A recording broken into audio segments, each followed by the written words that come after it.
హరే కృష్ణ. హరే తీసాం కృష్ణ మాతాజీ రెండో డివోటీస్. గంట. హరే కృష్ణ. ఓకే మాతాజీ, మనం ముందుగా సింపుల్ ప్రేయర్స్ చేసుకొని మనం క్లాస్ స్టార్ట్ చేసుకుందాము.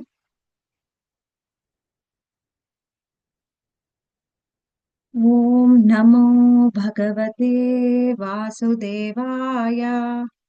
ఓం నమో భగవతే వాసుదేవాయ.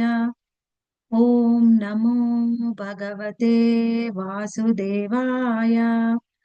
నారాయణం నమస్కృత్యం నరం చైవ నరోత్తమం దేవీం సరస్వతీం వ్యాసం తతో జయో ముదీరయేత్. నష్టప్రాయేషు అభద్రేషు నిత్యం భాగవత సేవయా భగవతే ఉత్తమ శ్లోకే భక్తిర్భవతి నైష్టికే. గ్రంథరాజ్ శ్రీమద్ భాగవతం కి జై. కృష్ణాయ వాసుదేవాయ దేవకీ నందనాయ చ నందగోపకుమారాయ గోవిందాయ నమో నమః. ఈరోజు మనము 10 టాపిక్స్ ఆఫ్ శ్రీమద్ భాగవతంలో శ్రీమద్ భాగవతంలో చర్చించబడిన 10 అంశాల గురించి క్లుప్తంగా తెలుసుకోవడానికి ప్రయత్నం చేద్దాము. 2వ స్కందము 10వ అధ్యాయంలోని 7వ శ్లోకాన్ని ఒకసారి ఉచ్చరించిన తర్వాత మళ్ళీ ఫస్ట్ శ్లోకం నుంచి క్లుప్తంగా తెలుసుకుందాం. శ్రీమద్ భాగవతము 2వ అధ్యాయం 10వ అధ్యాయం 7వ శ్లోకం, 2వ క్యాంటో. ఓకే. అభాసశ్చ నిరోధశ్చ యతోస్త్యాద్యవసీయతే స ఆశ్రయః పరబ్రహ్మ పరమాత్మేతి శబ్ద్యతే. అభాసశ్చ నిరోధస్య యతోస్తద్యవసీయతే స ఆశ్రయ పరబ్రహ్మ పరమాత్మేతి శబ్ద్యతే.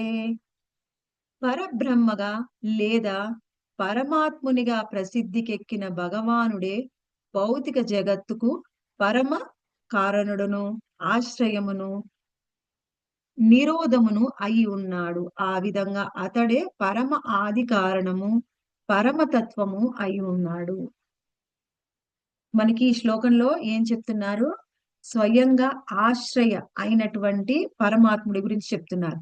పరబ్రహ్మగా లేదా పరమాత్ముడిగా ప్రసిద్ధికెక్కిన ఆ భగవానుడే. ఆ భగవానుడు ఎవరు? స్వయంగా శ్రీకృష్ణ భగవానుడు. పరమ జగత్తుకు పరమ కారణుడు. ఈ మొత్తం భౌతిక జగత్తు కూడా పరమ కారణుడు. ఆయనే ఆశ్రయము, ఆయనే నిరోధము. ఆశ్రయము అంటే అన్ని కూడా ఈ మొత్తం భౌతిక ఆధ్యాత్మిక జగత్తు మొత్తం కూడా ఆయన్నే ఆశ్రయించి ఉంది. ఆయననే అందరికీ ఆశ్రయము. నిరోధము అంటే ఎప్పుడైతే ఈ భౌతిక జగత్తు యొక్క సమయం అయిపోతుందో దాన్ని నిరోధం, లయం కూడా చేసేది ఆయనే. ఆయనే ఆశ్రయము, ఆయనే నిరోధము కూడా అయి ఉన్నాడు. ఆ విధంగా అతడే పరమ ఆది కారణుడు. అన్నిటికీ కూడా ఆయనే ఆది కారణుడు, ఆయనే పరమ సత్యము పరతత్వము అయి ఉన్నాడు. ఇక్కడ శ్రీకృష్ణ భగవానుడి గురించి మనకి ఇంకా ఇక్కడ ఏం వివరిస్తున్నారంటే భాష్యంలో శ్రీల ప్రభుపాదుల వారు ఆయనే జన్మాద్యస్య, ఆయనే జన్మ ఆది అంతము అన్నీ కూడా ఆయనే. ఆయనే గురించి మనకి ఇంకా భగవద్గీతలో భాగవతంలో ఈ విధంగా చెప్పారు. వదంతి తత్వ తత్వం ఏ జ్ఞానమద్వయం బ్రహ్మేతి పరమాత్మేతి బ్రహ్మేతి పరమాత్మేతి భగవానితి శప్యతే. అటువంటి పరతత్వమైనటువంటి భగవంతుణ్ణి మనం 3 విధాలుగా అర్థం చేసుకోవచ్చు. ఇది ఒకటి పరబ్రహ్మ, రెండవది పరమాత్మ, మూడవది భగవానుడు. ఆ 3 కూడా ఆయన్నే మనం 3 విధాలుగా అర్థం చేసుకుంటాం. శ్రీకృష్ణ భగవానుని మనము 3 విధాలుగా అర్థం చేసుకోవచ్చు. దాని గురించి మనకి ఈ శ్లోకంలో వివరిస్తున్నారు. అదేమిటి? మొదటిదేమో పరబ్రహ్మము, రెండవదేమో పరమాత్మ, మూడవదేమో భగవానుడు. ఆ 3 విధాలుగా మనం భగవంతుణ్ణి అర్థం చేసుకోవచ్చు. ఆయనే ఆశ్రయము, ఆయనే నిరోధము కూడా అయి ఉన్నాడు. ఆయనే ఆశ్రయం, ఆయనే నిరోధం. అయితే ఇప్పుడు మనకి మొత్తం శ్రీమద్ భాగవతంలో 10 అంశాలు ఏమున్నాయనేది ఇదే సెకండ్ క్యాంటో 10వ అధ్యాయం మొదటి శ్లోకాన్ని తీయండి. ఆ శ్లోకంలో మనకి పూర్తిగా వివరించారు. ఆ శ్లోకం ఏం చెప్తుందంటే, అత్ర సర్గో విసర్గశ్చ స్థానం పోషణమూతయః మన్వంతరేషాను కదా నిరోధో ముక్తిరాశ్రయః. ఒకసారి ఎవరైనా చదువుతారా మాతాజీ?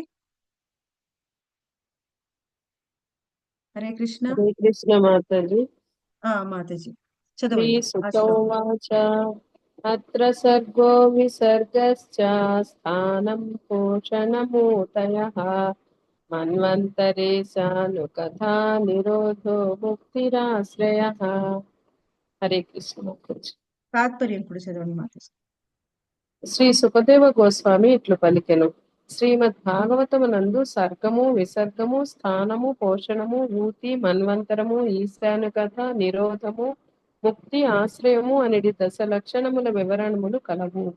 హరే ఆ, కృష్ణ. హరే కృష్ణ మాతాజీ. ఈ దశ లక్షణాల గురించి శ్రీమద్ భాగవతంలో మనకి వివరించబడింది. ఈ ఒక్క శ్రీమద్ భాగవతంలోనే కాదు, ఏ గ్రంథమైనా ఆ గ్రంథంలో, అది గ్రంథం అంటే మామూలు ఏదో భౌతికమైన గ్రంథాలుగా, ఆధ్యాత్మిక గ్రంథము ఏ పురాణమైనా సరే ఈ 10 అంశాల గురించి మనకు వివరిస్తుంది. అయితే శ్రీమద్ భాగవతంలో ముఖ్యంగా ఈ 10 అంశాల గురించి వివరిస్తూ ఆశ్రయ గురించి మనకి చాలా వివరంగా వివరించారు. అయితే ఇక్కడ మనం చూద్దాము, ఏమిటి 10 అంశాలు? భాగవతంలో ఎందుకు ఈ 10 అంశాల గురించి చెప్పారు? ఈ 10 అంశాలకి శ్రీకృష్ణ భగవానుడికి ఉన్న సంబంధం ఏమిటి? ఈ రోజు మనం కొంచెం డీటెయిల్ గా తెలుసుకోవడానికి ప్రయత్నం చేద్దాం. ఇక్కడ ఏమన్నారు? శ్రీమద్ భాగవతమునందు సర్గము విసర్గము స్థానము పోషణము ఊతి మన్వంతరము ఈశానుకత నిరోధము ముక్తి ఆశ్రయము అనేది దశ లక్షణముల వివరములను వివరించెను. ఆ తర్వాత మనకి ఇక్కడ ఏం చెప్తున్నారు?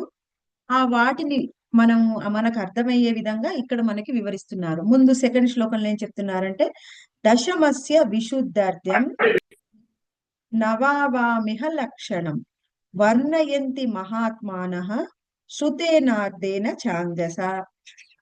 ఏం చెప్తున్నారు ఇక్కడ? ఆశ్రయతత్వపు సర్వోత్కృష్టతను ప్రత్యేకించుటకై ఇతర లక్షణములు కొన్ని మార్లు వేదపరమగు నిదర్శనముల ద్వారాను, ఇంకొన్ని మార్లు ప్రత్యక్ష వ్యాఖ్యానము ద్వారాను, మరికొన్ని మార్లు మహాత్ముల చేవసగబడిన సంగ్రహ వ్యాఖ్యాన ద్వారాను వివరింపబడును. ఇక్కడ ఆశ్రయతత్వం ఎవరు? ఈ ఆశ్రయతత్వమైనటువంటి శ్రీకృష్ణ భగవానుడు. ఇప్పుడు మనం 7వ శ్లోకంలో మనకు 7, 8, 9, 3 కూడా ఆశ్రయతత్వాన్ని గురించి వివరించారు. మనం ఆశ్రయము అంటే ఎవరు? శ్రీకృష్ణ భగవానుడు. అటువంటి ఆశ్రయతత్వమైన శ్రీకృష్ణ భగవాను గురించి మనకి మిగిలిన ఈ 9 అంశాలు కూడా ఇంకా ఎలా అంటే ఆశ్రయతత్వం యొక్క ఇంకా గొప్పతనాన్ని మనకి చెప్తాయన్నమాట. ఆశ్రయతత్వంలోని గొప్పతనాన్ని మనకి ఇంకా ఈ 9 లక్షణాలు వివరిస్తూ ఉంటాయి. అవి కొన్నిసార్లు మనకి ఆ భాగవతం కానీ, ఎటువంటి పురాణాలు కానీ, మహాత్ములు కానీ మనకి వివరించి చెబుతూ ఉంటారు అని మనకి 2వ శ్లోకంలో మనకి వివరించారు. ఇప్పుడు మనం 3వ శ్లోకం చూద్దాం. భూతమాతేంద్రియాయ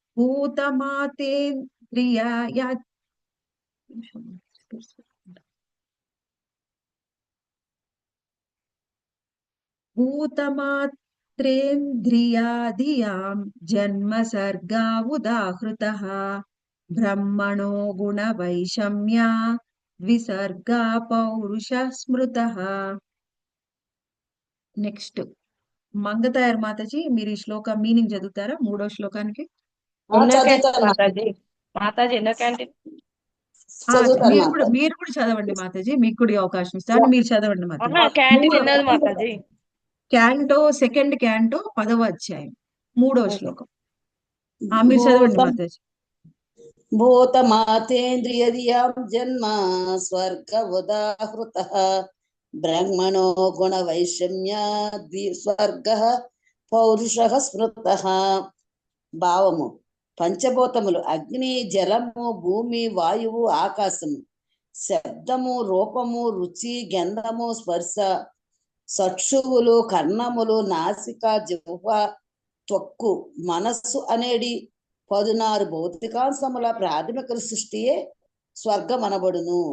ఇక్కడ ప్రకృతి గుణముల పరిమాణాత్మక అంతఃపక్రియ విసర్గమని పిలువబడును. హరే కృష్ణ. హరే కృష్ణ భాష్యం మాతాజీ. ఆహా భాష్యం లేదు, చదవమంటారా మాతాజీ? లేదు మాతాజీ.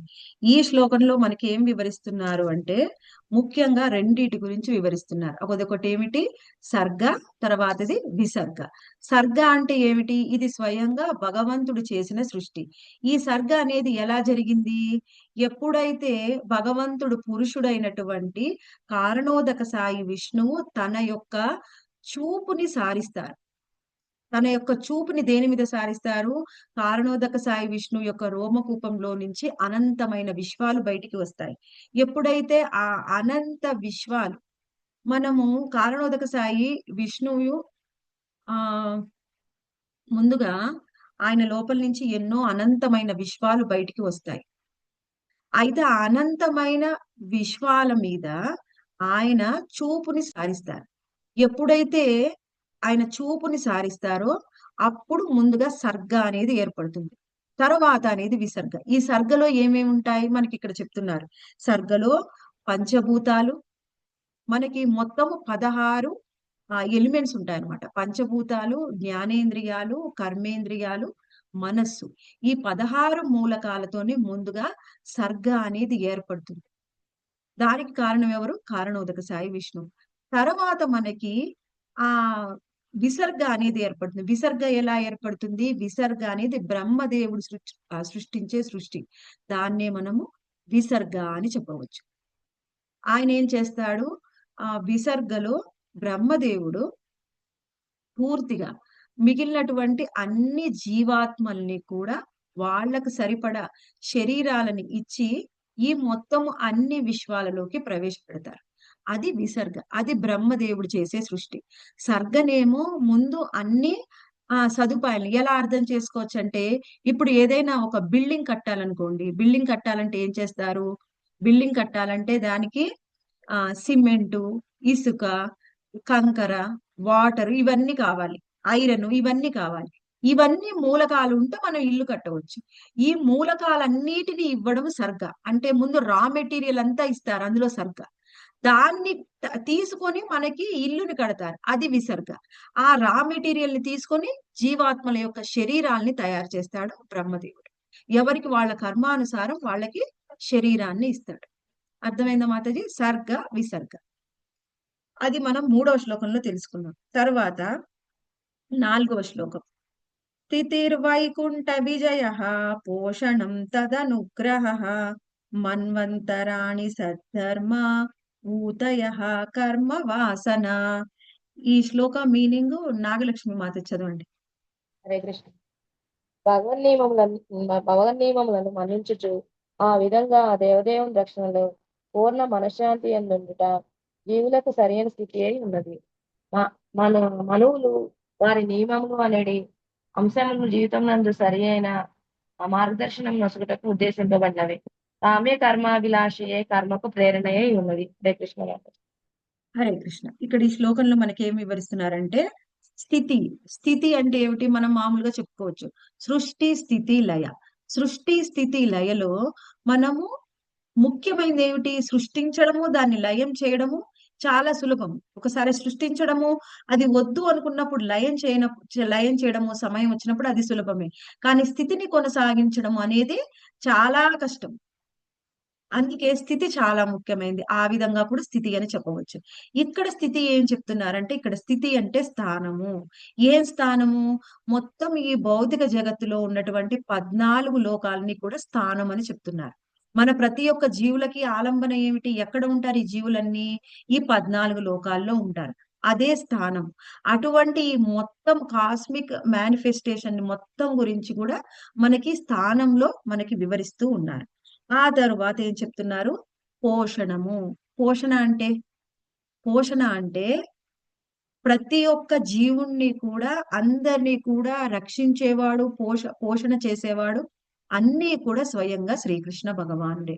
ప్రతి ఒక్కరిని కూడా పోషిస్తాడు. అంటే ఏమిటి, ఇప్పుడు చూడండి, వీళ్ళు అభక్తులు అలానే అంటాడా శ్రీకృష్ణ భగవానుడు?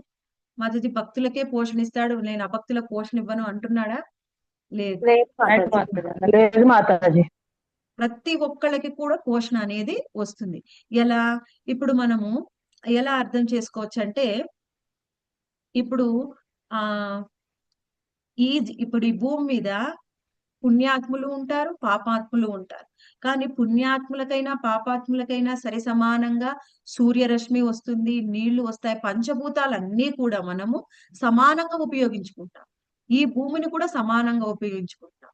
ఏమన్నా తప్పు చేస్తే మనకి శిక్ష పడేది ఎప్పుడో, కానీ ఇప్పుడు మాత్రము శ్రీకృష్ణ భగవానుడు ప్రతి ఒక్క జీవుని కూడా సమానంగా పోషిస్తూ ఉన్నాడు. అందుకని పోషణ మనందరినీ కూడా అన్ని విధాలుగా పోషించేది ఆయనే. ఆ తర్వాత పోషణ గురించి తెలుసుకున్నాం. తర్వాత ఏమంటున్నారు? మన్వంతరాణి అంటే మన్వంతరం. మన్వంతరం అంటే మనువులు. ఇప్పుడు మనకి తెలుసు బ్రహ్మదేవుడి యొక్క ఒక రోజుని మనం ఒక కల్పం అంటాము. ఒక్కొక్క కల్పంలో కూడా ఒక్కొక్క రోజులో కూడా 14 మంది మనువులు వస్తారు. ఆ మనువులు మొత్తం 14 మంది. ఆయన ఒక రోజులో బ్రహ్మదేవుడి యొక్క ఒక రోజుని ఒక కల్పం అంటే ఆ ఒక రోజు సమయం ఎంత? 1000 యుగ చక్రాలు, 1000 దివ్య యుగ చక్రాలు. ఇప్పుడు మనకి దివ్య యుగము అంటే ఏమిటి అంటే మనకి తెలుసు. యుగాలు ఎన్ని మాతాజీ? 4 మాతాజీ. 4. 4 4 పేర్లు చెప్పండి. ద్వాపర యుగం, కలియుగం, త్రేతాయుగం, ఓకే మాతాజీ. ఇంకా మ్యూట్ లో ఉండండి. ఈ 4 యుగాలని కలిపితే ఒక దివ్య యుగము అంటాం. అటువంటి దివ్య యుగాలు ఒక 1000 దివ్య యుగ చక్రాలను కలిపితే, ఈ 4 యుగాలను కలిపితే ఒక యుగ చక్రము, లేకపోతే ఒక దివ్య యుగము అని చెప్పవచ్చు. ఇటువంటి 1000 దివ్య యుగాలు కలిపితే బ్రహ్మదేవుడి యొక్క ఒక రోజు, దాన్నే మనం ఒక కల్పము అంటాము. ఒక్కొక్క కల్పంలో కూడా 14 మంది మనువులు వస్తారు. అంటే ఏమిటి? మనము 1000/14 చేస్తే మనకు డివైడ్ చేస్తే 71 వస్తుంది. ప్రతి ఒక్క 71 దివ్య యుగాలకి ఒక మనువు వస్తాడు. ఆ విధంగా 1000 దివ్య యుగాల్లో 14 మంది మనువులు వస్తారు. ఈ 14 మంది మనువులు కూడా ఎప్పుడు వస్తున్నారు? ఎక్కడ వస్తున్నారు? ఆ మనువుల పేర్లు ఏమిటి? వాళ్ళు ఏ విధంగా పాలించారు? వాళ్ళ యొక్క పాలన ఏ విధంగా సాగింది అని మొత్తం మన్వంతరంలో ఉన్నటువంటి ప్రతి ఒక్క మొత్తం ఇన్ఫర్మేషన్ మనకి ఈ మన్వంతరంలో ఉంటుంది. ఆ తర్వాత అది ఒక అంశం. ఇంకొకటి తర్వాత ఏమిటి? ఊతయః. ఊతి అంటే ఏమిటి? కర్మ అంటే ఏమిటి? మన కర్మ ప్రేరణ అంటే ఏమిటి? కర్మ ప్రేరణ అంటే మనము ఇంతకు ముందు జన్మల్లో, ఈ జన్మలో మనం మొత్తం ఏదో ఒక కర్మని చేసి ఉంటాం. ఆ కర్మానుసారమే మనకి ఏదైనా సరే లభిస్తుంది. ఆ కర్మానుసారమే మనకు ఏదైనా లభిస్తుంది. అసలు ప్రతి మనిషి కూడా నడిపించేది ఏమిటి? కర్మయోగం. అందుకే భగవద్గీతలో శ్రీకృష్ణ భగవానుడు ముందుగా దేని గురించి చెప్పాడు? కర్మయోగం గురించి చెప్పాడు. భక్తి యోగం గురించి కూడా ముందు చెప్పలా. ఎందుకంటే నువ్వు చేసే పనే నీ యొక్క అంతిమ లక్ష్యాన్ని, నీ తరువాత నీ గమ్యాన్ని కూడా మనకి నిర్ణయించేది ఏమిటి? మన యొక్క కర్మ. అందుకే కర్మని ఎలా చేయాలి? కర్మ అంటే ఏమిటి? పని. నువ్వు పని ఎలా చేయాలి? దాన్ని బట్టే నీ అంతిమ లక్ష్యము, ఆ తర్వాత నీ గమ్యము, తర్వాత నీ వచ్చే జన్మ అన్నీ కూడా. అసలు మన కర్మని బట్టే మన రేపటి రోజు కూడా కొన్నిసార్లు నిర్ణయించబడి ఉంటుంది. అందుకని కర్మ ఎంతో ముఖ్యము. అటువంటి కర్మ గురించి మనకు వివరిస్తున్నారు ఊతి. ఆ తర్వాత మనకి ఇందులో ఏమేమి వివరించారు? 4వ శ్లోకంలో స్థానము, పోషణము, మన్వంతర, ఊతి 4 అంశాల గురించి మనకి 4వ శ్లోకంలో వివరించారు. ఆ తరువాత 5వ శ్లోకంలో అవతారానుచరితం హరేశ్చాస్య మవర్తినాం పుంసామీశ కథా ప్రోక్త నానాభ్యాసోపబృంహిత. ఈ శ్లోకంలో మనకి ఏం వివరిస్తున్నారు? ఇది ఎవరు చదువుతారు?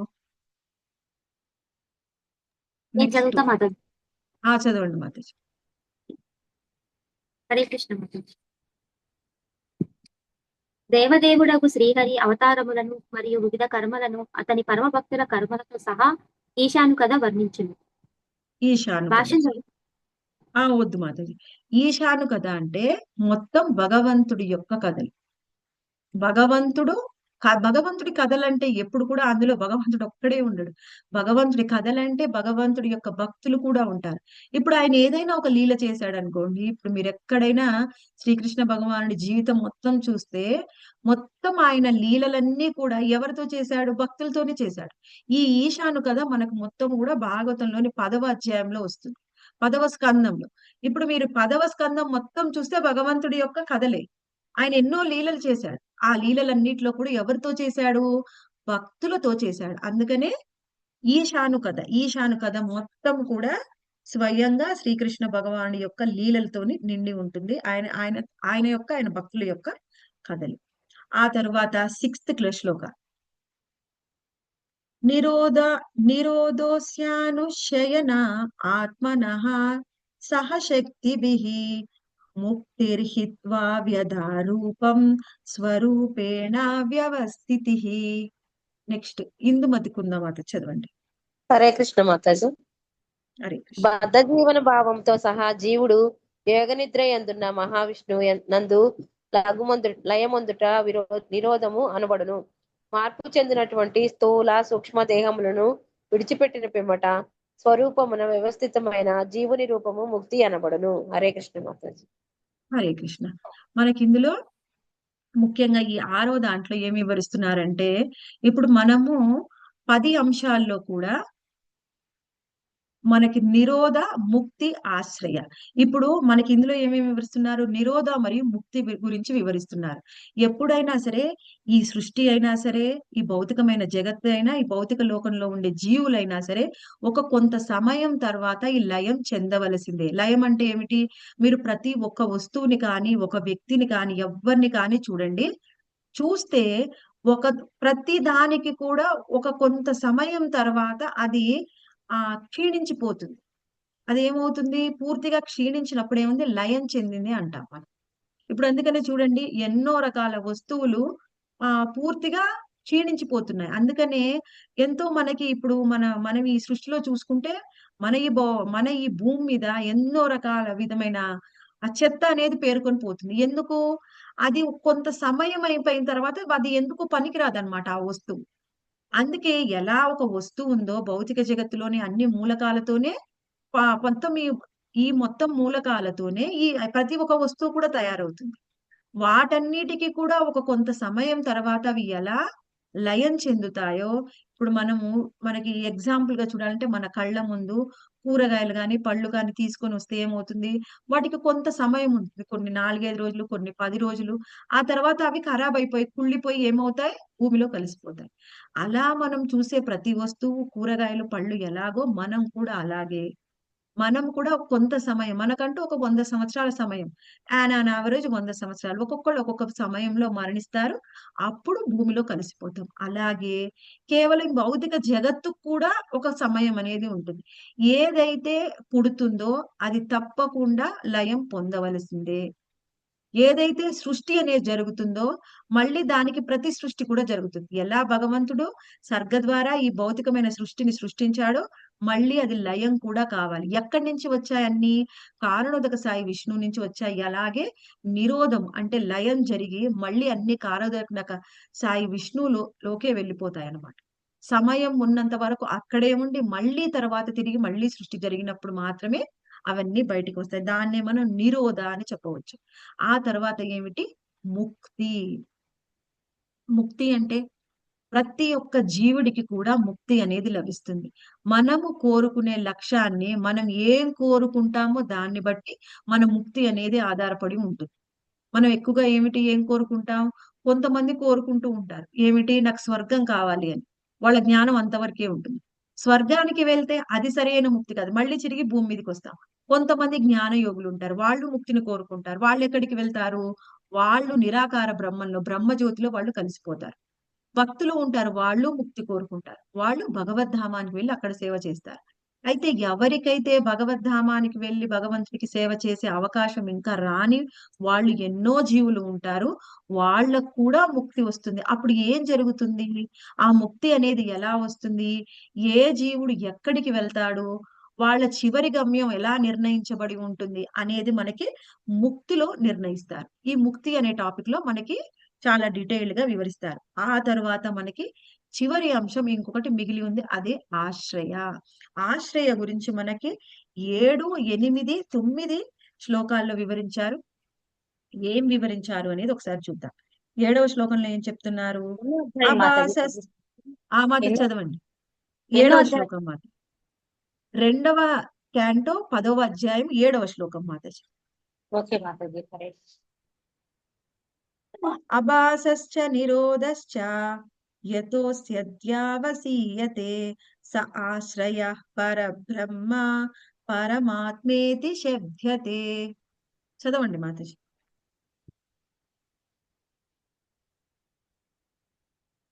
ఓకే, ఎవరు చదువుతారు? చదవనా మాతాజీ? చదవండి చదవండి చదవండి. పరబ్రహ్మగా లేదా పరమాత్మునిగా ప్రసిద్ధికెక్కిన భగవానుడే భౌతిక జగత్తుకు పరమకారణను, ఆశ్రయమును, నిరోధము అయి ఉన్నాడు. ఆ విధంగా అతడే పరమ అధికారణము అంటే పరతత్వము అయి ఉన్నాడు. హరే కృష్ణ. హరే కృష్ణ. ఈ శ్లోకంలో ఏం చెప్తున్నారు? పరబ్రహ్మగా లేదా పరమాత్మునిగా ప్రసిద్ధికెక్కిన భగవానుడే భౌతిక జగత్తుకు పరమ కారణుడు, ఆశ్రయము, నిరోధము అయి ఉన్నాడు. ఆ విధంగా అతడే పరమ ఆది కారణమును అయి ఉన్నాడు. ఇందాకే చెప్పుకున్నాం, మనం భగవంతుణ్ణి 3 విధాలుగా తెలుసుకోవచ్చు. ఇందులో చెప్పారు, ఈ శ్లోకంలో కూడా చెప్పారు. ఇక్కడ ఏమిటి? వదంతి తత్వ విధస్తత్వం యజ్ఞానమద్వయం బ్రహ్మేతి పరమాత్మేతి భగవానితి శబ్ద్యతే. ఇక్కడ ఏమిటి? భగవంతుణ్ణి మనము 3 విధాలుగా అర్థం ఎవరు అర్థం చేసుకుంటారు? తత్వవేత్తలు భగవంతుణ్ణి 3 విధాలుగా అర్థం చేసుకుంటారు. ఆ 3 విధాలు ఏమిటి అంటే పరబ్రహ్మ, పరమాత్మ మరియు భగవానుడు. ఈ 3 విధాలుగా మనము భగవంతుణ్ణి అర్థం చేసుకోవచ్చు. మనకి ఇప్పుడు ఒకటి చూడాలి, ఈ జీవులు అందరూ కూడా భగవంతుడి నుంచి వచ్చిన అంశలే. ఎక్కడి నుంచి వచ్చారు? ప్రతి ఒక్క జీవాత్మ కూడా శ్రీకృష్ణ భగవాన్ నుంచి వచ్చిన అంశ. కాకపోతే మనం ఏం అంశలం? మనం విభిన్న అంశలం. మనము ప్రతి ఒక్క జీవాత్మ కూడా విభిన్న అంశ. అయితే మనకి ఇక్కడ ఏం చెప్పారు? పరబ్రహ్మంగా లేదా పరమాత్మునిగా ప్రసిద్ధికెక్కిన భగవానుడే భౌతిక జగత్తుకు మూల కారణుడు. ఆయనే పరబ్రహ్మ, ఆయనే పరమాత్మ. మరి పరబ్రహ్మ ఎవరు? పరమాత్మ ఎవరు? భగవానుడు శ్రీకృష్ణ భగవానుడు అయితే ఈ పరబ్రహ్మ పరమాత్మ ఎవరు? పరబ్రహ్మ అంటే భగవంతుడి యొక్క దివ్య జ్యోతి, అదే పరబ్రహ్మ. భగవంతుడు ఇప్పుడు ఏదైనా ఒక లైట్ వస్తుంది అనుకోండి, ఆ లైట్ లోంచి లైటింగ్ వస్తుంది. సూర్యుడు ఎక్కడో ఉంటాడు ఆకాశంలో, ఆ సూర్యుడి నుంచి మనకి ప్రకాశం వస్తుంది. ప్రకాశం ఎక్కడి నుంచి వస్తుంది? సూర్యుడి నుంచి వస్తుంది. అలాగే పరబ్రహ్మం ఎక్కడి నుంచి వస్తుంది? ఆ పరబ్రహ్మ పరజ్యోతి శ్రీకృష్ణ భగవాన్ నుంచి వస్తుంది. కానీ జ్ఞానం లేని అజ్ఞానులు ఏమనుకుంటారంటే ఆ పరబ్రహ్మాన్ని చూసి ఆయనే భగవంతుడు అనుకుంటారు. మనం ఒక చిన్న లాజిక్ ని ఉపయోగించాలి. ఏమిటి? సూర్యుడు లేకుండా సూర్యరశ్మి ఎలా రాదో, అసలు భగవంతుడు లేకుండా పరంజ్యోతి ఎక్కడి నుంచి వస్తుంది? ఇప్పుడు ఏదైనా ఒక వెలుగు వస్తుందంటే వెలుగుకు ఒక మూల కారణం ఒకటి ఉండాలి కదా. మూల కారణం లేకుండా వెలుగు ఎలా వస్తుంది? ఆ వెలుగుకి ఒక సోర్స్ ఉండాలి. ఇప్పుడు మనం అందరం మన ఇంట్లో లైట్ వేసుకున్నాం, నైట్ అయింది. మన ఇంట్లో వెలుగు ఉంది కాబట్టి ఇప్పుడు మనం బుక్ చదవగలుగుతున్నాం. కరెంట్ పోతే చదవలేము. ఇప్పుడు మనకి లైటింగ్ వచ్చిందంటే ఎక్కడి నుంచి వస్తుంది? ఆ లైట్ లోంచి మనకి లైటింగ్ వస్తుంది. ఒక లైట్ లేకుండా లైటింగ్ ఎలా రాదో, సూర్యరశ్మి వస్తుంది, సూర్యుడు లేకుండా సూర్యరశ్మి రాదు, ఆ పరబ్రహ్మ పరం జ్యోతి కూడా భగవంతుడు లేకుండా రాదు. ఆ భగవంతుడు శ్రీకృష్ణ భగవాన్ నుంచే పరబ్రహ్మం అనేది వస్తుంది. ఆయనే పరబ్రహ్మ, దాన్నే పరం జ్యోతి అని కూడా చెప్పవచ్చు. ఇంకొకటి ఏమిటి? పరమాత్మ. పరమాత్మ అంటే మనం జీవాత్మలం, భగవంతుడి యొక్క విభిన్న అంశలం. పరమాత్మ ఆయన కూడా భగవంతుడి యొక్క అంశే, కానీ ఆయన స్వ అంశ. పరమాత్మ ఏం అంశ మాతాజీ? పరమాత్మ స్వాంశ. జీవాత్మలు విభిన్నాంశ.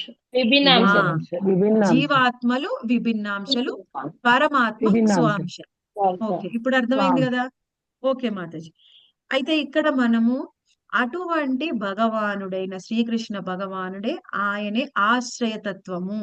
అదే మనకి స్వయంగా బ్రహ్మదేవుడు కూడా అదే వివరించారు. ఈశ్వర పరమః కృష్ణ సచ్చిదానంద విగ్రహ అనాదిరాదిర్ గోవింద సర్వకారణ కారణం. ఆయనే అన్నిటికీ మూల కారణం, ఆయనే ఆశ్రయతత్వ. తర్వాత మనకి 8వ శ్లోకంలో ఇంకా ఆశ్రయతత్వాన్ని గురించి వివరిస్తున్నారు. ఏం చెప్తున్నారు?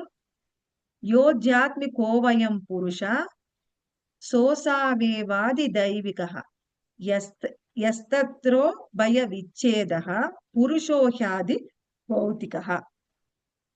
నెక్స్ట్ ఇది ఎవరు చదువుతారు? సునీత మాత నేను చదువుతారా? చదవనా మాతాజీ? చదవండి మాతాజీ, చదవండి మాతాజీ, నేను చదువుతా మాతాజీ. చదవండి. వివిధ ఇంద్రియములను కలిగిన వాడు ఆధ్యాత్మిక పురుషుడనియు, ఇంద్రియముల అధిష్టాన దేవత ఆది దైవికమనియు దృష్టికి గోచరించి దేహము ఆది భౌతిక పురుషుడనియు పిలువబడును. హరే కృష్ణ. ఇక్కడ ఇందులో హరే కృష్ణ మాతాజీ. మనకి ఏం వివరిస్తూ ఉన్నారంటే, ఇక్కడ మనకి ప్రతి ఒక్క జీవాత్మ కూడా అసలు ఎలా ఉంటుంది అనేది మనకు వివరిస్తున్నారు. ప్రతి ఒక్క జీవాత్మ, ఇప్పుడు మనం చూస్తే మనమందరం కూడా జీవాత్మలు. ప్రతి ఒక్క జీవాత్మకి ఏముంది? ఒక భౌతికమైన శరీరం అనేది ఉంది. భౌతిక శరీరం ఉండబట్టే మనం అందరికీ కళ్ళకు కనిపిస్తున్నాం. అయితే ఈ భౌతికమైన శరీరం కనిపించే ఈ శరీరంలో మనకి 3 అంశాలు దాగి ఉంటాయి. ఏమిటి? 3 పురుషులు దాగి ఉంటారు.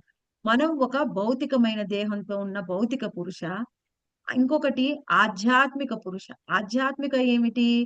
మన లోపల ఉండే, ఇప్పుడు మనకేముంటాయి? జ్ఞానేంద్రియాలు ఉంటాయి. ఏమిటి? కళ్ళు, ముక్కు, చెవులు, మళ్ళీ నాలుక, చర్మము, ఇవన్నీ జ్ఞానేంద్రియాలు. ఇవి బయటికి కనిపించే జ్ఞానేంద్రియాలు. కానీ ఇప్పుడు మనకి కళ్ళు ఉన్నాయి అంటే మనం చూడగలుగుతున్నాం. అంటే ఇప్పుడు కొంతమందికి చూడండి, కళ్ళు ఉంటాయి కానీ వాళ్ళు చూడలేరు. కొంతమందికి అయితే కళ్ళు ఉంటాయి కానీ వాళ్ళకి కళ్ళు లేవని కూడా అర్థం కావు. సినిమాల్లో అయితే అలా చూపిస్తారు, కానీ బయట చూస్తే కళ్ళు ఉంటాయి కానీ వాళ్ళు కొంచెం పైకి కిందికి అలా చూస్తూ ఉంటారు. మరి మనకి కళ్ళు ఉన్నాయి, వాళ్ళకి కళ్ళు ఉన్నాయి. మరి వాళ్ళకి ఎందుకు కళ్ళు కనిపించట్లేదు, మనకెందుకు కళ్ళు కనిపిస్తున్నాయి? మాతాజీ ఎవరైనా చెప్తారా? కళ్ళు వాళ్ళకి ఉంటాయి, ఆ కళ్ళు గుడ్లు ఉంటాయి, వాళ్ళకి ఉంటాయి, మనకి ఉంటాయి. వాళ్ళకి కనిపించవు, గుడ్డి వాళ్ళకి, మనకు కనిపిస్తాయి. ఏమిటి కారణం? వాళ్ళలో రెటీనా ఉండదా మాతాజీ? రెటీనా అలా లేదు ఏం లేదు, కాబట్టి. అలా ఏం లేదు మాతాజీ, అన్ని ఉంటాయి. కర్మ మాతాజీ. అది కాదు మాత. ఏమిటి అంటే, అది ఒక కర్మ అనేది అది ఒక కారణం, అది కూడా కావచ్చు. కానీ అది ఏమిటి అంటే, వాళ్ళకి చూపు అనే సూక్ష్మమైనది ఉండదు. ఇప్పుడు చూపు అనే సూక్ష్మమైనది అది ఆధ్యాత్మికమైనది. చూపు ఉంటే మనకి కళ్ళు కనిపిస్తాయి, చూపు లేకపోతే మనకి కళ్ళు కనిపించవు. కొంతమందికి ఒక స్పెషల్ రోగం వస్తుంది మాత. అది ఏంటిది? అది వచ్చినప్పుడు వాళ్ళకి పట్టుకున్నా గానీ స్పర్శ జ్ఞానం ఉండదు. ఇప్పుడు మన మీద ఎవరైనా తీసుకొచ్చి వేడి నీళ్లు పోసారనుకోండి, ఏమవుతుంది? మనకు కాలుతుంది. కాలితే ఏముంటాం? వెంటనే అరుస్తాం, నీళ్లు వేడిగా ఉన్నాయని. కొంతమందికి మీరు చూడండి, ఎంత వేడి నీళ్లు పోసినా వాళ్ళకి స్పర్శ జ్ఞానం ఉండదు, వాళ్ళకి అర్థం కాదు. దాన్ని ఏమంటారంటే స్పర్శ అంటారు. అది సూక్ష్మమైనది. మనకి ప్రతి ఒక్కళ్ళకి కూడా, మనకి గుడ్డుకి ఇది కన్ను లోపల అనేది చూపు ఉంటుంది, ఈ చర్మం ఉంటుంది, కానీ లోపల స్పర్శ ఉంటుంది. అది ఆధ్యాత్మికమైనది, చర్మము భౌతికమైనది. అలానే చెవులు ఉంటాయి కానీ వినికిడి శక్తి వేరే ఉంటుంది, అది ఆధ్యాత్మికమైనది. ఆ ఆధ్యాత్మికమైనది ఇంకొక దేహం ఉంటుంది. భౌతికమైన దేహం ఒకటి, ఆధ్యాత్మికమైన దేహం ఒకటి. ఇంకొకటి మూడవది ఉంటుంది. అది ఏమిటి అంటే, దీన్ని నడిపించే ఒక అధిష్టాన దేవత, నడిపించే ఒక వ్యక్తి, నడిపించే అధిష్టాన దేవత, ఆయనే ఆది దైవము. ఇప్పుడు మనం అందరం చూస్తున్నాం, ఒకళ్ళనొకళ్ళు మనం చూసుకుంటున్నాము అంటే మనకి ఈ శక్తిని ఎవరిచ్చారు అంటే, చూపుకి అధిదేవత సూర్యుడు. చూపుకి అధిదేవత సూర్యుడు, ముక్కుకు అధిదేవత అశ్విని కుమారులు, రుచికి అధిదేవత, నాలుక రుచికి అధిదేవత ఎవరు అంటే వరుణుడు, మనకి వాక్ శక్తికి అధిదేవత అగ్ని. అంటే మనము చేసే ప్రతి ఒక్కటి కూడా, ఇప్పుడు మనం చెప్పుకోవచ్చు ఏమిటి, మనం 3 రకాల తాపాలతోని బాధపడుతూ ఉంటాయి. అవి ఏమిటి? ఆధ్యాత్మిక, ఆది భౌతిక, ఆది దైవిక. ఈ 3 తాపాలతోని మనము బాధపడుతూ ఉంటాం. ఆధ్యాత్మిక తాపం అంటే ఏమిటి? మన వల్ల మనకొచ్చే కష్టాలు. ఏంటి మాతాది ఆధ్యాత్మిక తాపం అంటే? మన మనస్సు వల్ల మన మన వల్ల శరీరం మన ద్వారా వల్ల మన మనస్సు వల్ల మన వల్ల మనకు వచ్చే కష్టాలు. ఆది భౌతిక కష్టాలు ఎందుకు వస్తాయి మనకి? ఎవరి వల్ల వస్తాయి? ఇతరుల వల్ల. ఇతరుల వల్ల వస్తాయి. అవి ఆది భౌతిక. ఆది దైవిక అంటే ప్రకృతి వైపరీత్యాలు. విపత్తులు అంటే ప్రకృతి విపత్తులు అంటే దేవతలు ఇచ్చే కష్టాలు. అలాగే ఎలా అయినా మనకి 3 రకాల తాపత్రయాలు ఉంటాయో మన శరీరంలో కూడా 3 రకాల పురుషులు. ఇక్కడ పురుష అనేది ఎందుకు చెప్పారో తర్వాత చూద్దాం. 3 రకాల వ్యక్తులు ఉంటారు. ఒకటేమో ఆది భౌతికమైన శరీరము, తర్వాత ఆధ్యాత్మిక శరీరము, ఆ లోపల మనకు ప్రతి ఒక్క దాన్ని కూడా నడిపించే ఒక దైవం ఉంటాడు. ఆ దైవం ఏమిటి? వాళ్ళే దేవీ దేవతలు. ఆ విధంగా ఈ 3 రకాల అంశాలు, 3 రకాల శరీరాలు కూడా కలిపి మనని ఏ విధంగా మనము ఈ శరీరంలో మనకిష్టమైన ఇంద్రియ భోగాలని అనుభవించడానికి, మనం ఇష్టమైనవన్నీ కూడా అనుభవించడానికి మనకి 3 రకాల శరీరాల్ని భగవంతుడు ఇచ్చాడు. ఎందుకు? మనం కోరుకున్నాం. ఇక్కడికి వచ్చి మనం ఈ విధంగా జీవించాలని కోరుకున్నాం కాబట్టి ఈ విధంగా మనకిచ్చారు. ఎప్పుడైతే ఈ భౌతికమైన శరీరంతో ఈ మూడిటితో మనం అన్ని అనుభవిస్తూ ఉంటామో అప్పుడు మనం కృష్ణాన్ని మర్చిపోతూ ఉంటాం. ఎప్పుడైతే ఇవి మనం అదుపులో ఉంచుకుంటామో అప్పుడు మనం కృష్ణుని గుర్తుపెట్టుకుంటాం. అర్థమైందా మాతాజీ? ఇందులో ఇంకేమైనా డౌట్ ఉందా మీకు? ఏం లేదు ఓకే. ఓకే. ఇప్పుడు ఈ విధంగా మనకి ఇక్కడ ఏమిటి? ఎందుకు పురుష అని అంటున్నారంటే భోగించాలనే మన తాపత్రయము, ఆ ఆ మనకి ఆ తాపత్రయాన్ని బట్టి మనకి ఇక్కడ పురుష అని చెప్తున్నారన్నమాట. ఆ విధంగా ఈ మూడిటిని కూడా ఎవరు నిరోధిస్తారు? ఎవరు కంట్రోల్ చేస్తారు అంటే ఆశ్రయ. ఆ మూడిటిని కూడా కంట్రోల్ చేసేవాడు శ్రీకృష్ణ భగవానుడే అని మనకి 8వ శ్లోకంలో చెప్తున్నారు. 9వ శ్లోకంలో ఏం చెప్తున్నారంటే ఏకమేకతరా భావే యదా నోపలభామహే త్రితయం తత్రయో వేద స ఆత్మా స్వాశ్రయాశ్రయః. హరే నెక్స్ట్ కృష్ణ మాతాజీ. పైన చదవండి. పైన తెలుపబడిన వివిధ జీవులు 3 స్థితులను అన్యోన్యాశ్రితములై ఉన్నవి. ఒకదాని అనుభవమున వేరొకటి అవగతము కాబోదు. కానీ ప్రతి ఒక్కరిని ఆశ్రయమునకు ఆశ్రయునిగా గావించడి పరమాత్ముడు మాత్రము సర్వ స్వతంత్రుడై ఉన్నాడు. కనుకనే అతడు పరమ ఆశ్రమై ఉన్నాడు. హరే కృష్ణ మాతాజీ. హరే కృష్ణ. ఇప్పుడు మనము పైన తెలిపిన వివిధ జీవులు 3 స్థితులను కలిగి ఉన్నారు. మనం ఇందాక చూసుకున్నాం ఆధ్యాత్మిక, ఆది భౌతిక, ఆది దైవిక.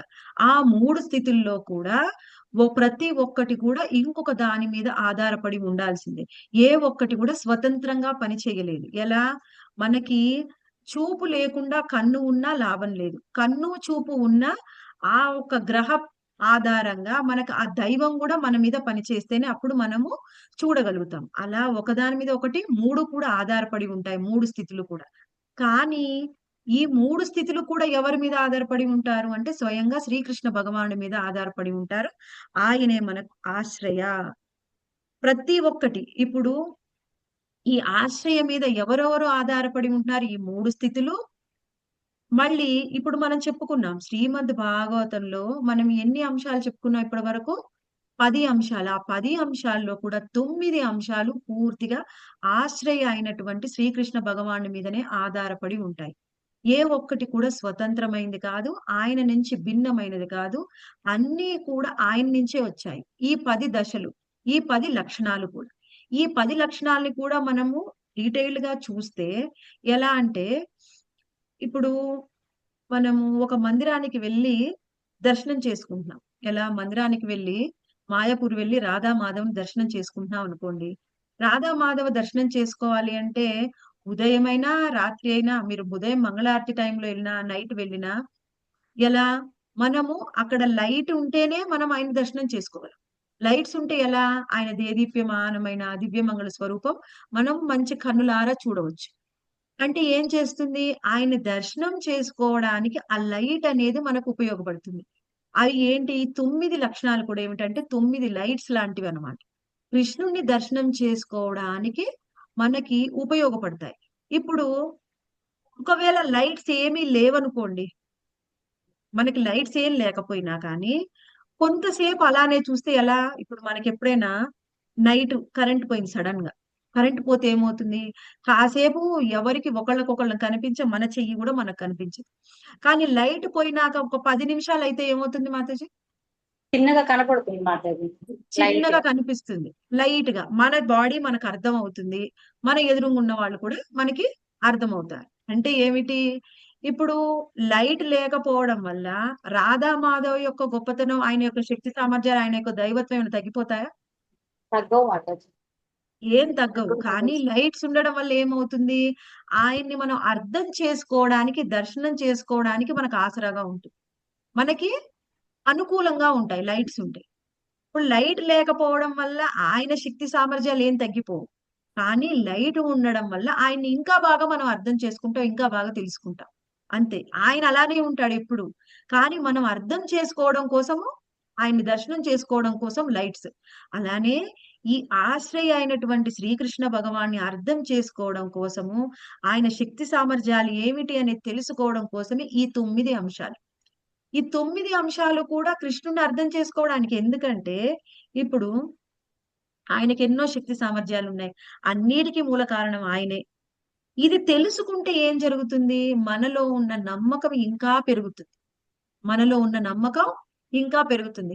ఇప్పుడు మనం ఏదైనా ఒక ధర్మాన్ని కానీ, ఏదైనా ఒక ధర్మాన్ని మీరు ఆచరించండి. అది ఏ ధర్మమైనా దానికంటూ ఒక తత్వం అనేది ఉండాలి. తత్వపరంగా ముందుకు వెళ్తే ఆ ధర్మము ఖచ్చితంగా మనము 100% ఎన్ని రోజులైనా మనం దాన్ని ఆచరించగలం. కానీ తత్వం లేకపోతే, తత్వం తెలియకపోతే ఏం జరుగుతుంది? హరే కృష్ణ. ఒక్క నిమిషం మాట్లాడు. మనకి గ్రహింపు ఉండదు మాతాజీ. తత్వం తెలియకపోతే ఏం జరుగుతుంది? మనము ఎప్పటికి కూడా మనకు 100% ఫెయిత్ అనేది రాదు. తత్వం తెలియకుండా మనం ఏదైనా ఆచరిస్తున్నాం అనుకోండి, ఏం జరుగుతుంది? ఇప్పుడు మన భౌతిక జగత్తులో ఇప్పుడు అదే జరిగింది. భూమి మీద ఏం జరిగింది? మన హిందూ ధర్మం ఎంతో గొప్పది. కానీ ఎన్నో రోజుల నుంచి, కొన్ని జనరేషన్స్ నుంచి మన పూర్వీకులు ఎవరు కూడా భగవద్గీత, భాగవతం చదవలేదు. వాళ్ళు చదవలేదు. వాళ్ళ పిల్లలకి వాళ్ళు చెప్పలేదు. వాళ్ళు మనకి చెప్పలేదు. అందుకని ఇప్పుడు ఏం జరిగింది? ఎవరో కొత్తమైన ధర్మాన్ని తీసుకొని వస్తున్నారు. వాళ్ళు ఏం చేస్తున్నారు? ఓహో, మన ధర్మం కంటే వాళ్ళదే బాగుంది కావచ్చు. ఎందుకంటే మన తత్వం యొక్క గొప్పతనం మనకి తెలిస్తే మనం వేరే వైపు చూడం. మన గొప్పతనం తెలియదు కాబట్టి మనం వేరే వైపు చూసే అవకాశం ఉంది. ఇప్పుడు మన పరిస్థితి ఎలా అయింది? అందుకనే మీరు ఏ ధర్మాన్ని ఆచరించినా అందులో తత్వపరంగా ఆచరించాలి. ఆచరించకపోతే ఏమవుతుందంటే వాళ్ళనే మనం సహజీయాలంటారు. జ్ఞానం లేకుండా ప్రేమ అనేది ఎక్కువ కాలం కొనసాగదు. కొనసాగినా కానీ అది ఎలా ఉంటుందంటే అది ఒక ఊహించుకున్నట్టు ఉంటుందన్నమాట. అలానే ఇప్పుడు మనకి 9 అంశాల ద్వారా అర్థం చేసుకొని, శ్రీకృష్ణ భగవాన్ని అర్థం చేసుకుంటే కృష్ణుడి పట్ల ఇంకా 100% మనకి 100% ఫెయిత్, నమ్మకం వస్తుంది. అప్పుడు ఇంకా భక్తి శ్రద్ధలతోనే ఆయన్ని ఆరాధించగలం. అందుకని ఈ 9 అంశాలు అనేది చాలా ముఖ్యమైనవి. ప్రతి ఒక్క పురాణంలో కూడా ఈ 10 అంశాలు ఖచ్చితంగా ఉంటాయి. 10 అంశాలు లేకపోతే దానిని మహాపురాణము అని చెప్పలేము. అది దివ్యమైన ఆధ్యాత్మిక గ్రంథము అని చెప్పలేము. అయితే భాగవతంలో కూడా ఉన్నాయి. మరి అన్ని పురాణాల్లో కూడా ఉన్నాయి. మరి భాగవతానికి ఆ పురాణానికి మధ్యలో ఉన్నటువంటి భేదం ఏమిటి అంటే, మిగిలిన పురాణాల్లో అన్నిటి గురించి వివరించారు. ఆశ్రయ గురించి కూడా వివరించారు.